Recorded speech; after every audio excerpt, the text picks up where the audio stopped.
Kansas City's weather leader. This is meteorologist Jeff Penner. Here's an update from the 41 Action Weather Center. We've been tracking a storm all week long coming out of the Rockies, moving up into the northern plains, and here it is. It's been bringing all kinds of thunderstorm activity to our north. Now it has been shifting to the south, and last night we had a cluster of thunderstorms in Nebraska that moved east, then a couple new ones formed, and now there are some here as we go towards the midday lunch hour, a few leftover thunderstorms in northern Missouri, and there's also, you see this line, there's a little outflow boundary from the thunderstorms. That's the leftover rain cooled air and leftovers of a front that also generated these thunderstorms. So this afternoon into the evening, we're on the edge of a slight risk of severe weather. This little boundary is going to be in here, leftover front, and so we could have a few thunderstorms pop up later this afternoon and evening. If they do get going, large hail would be the main threat. Then tomorrow, it's a completely different setup, and I'm going to show you here in a second. We're back into a slight risk of severe weather, mainly for tomorrow night.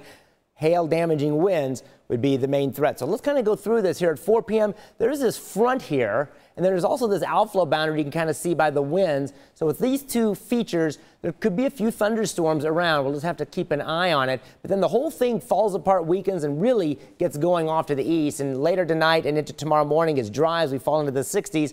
And then all of a sudden we look to the northwest. There's a new front trying to develop, and also a little surface low down in southwest Kansas. So in this area right here, we'll be watching for the potential development of thunderstorms. Meanwhile, we're going to be sunny and well into the 90s, 93 to 96 degrees.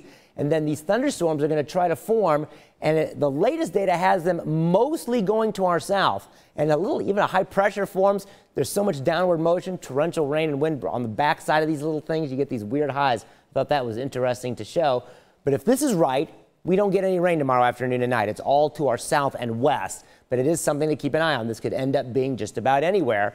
And then by midnight tomorrow night and Friday morning, that front dissipates and never really comes through.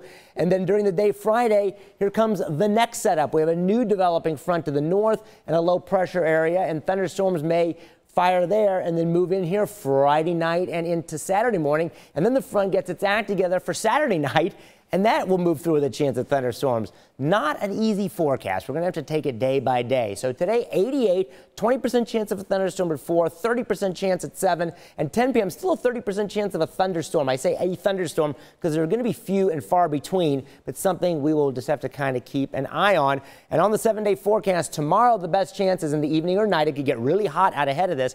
Friday, mostly a dry day until Friday night. And then Saturday, there's a chance in the morning and then again at night. The good news is it still looks like it gets out of here for Father's Day. Have a great rest of your Wednesday.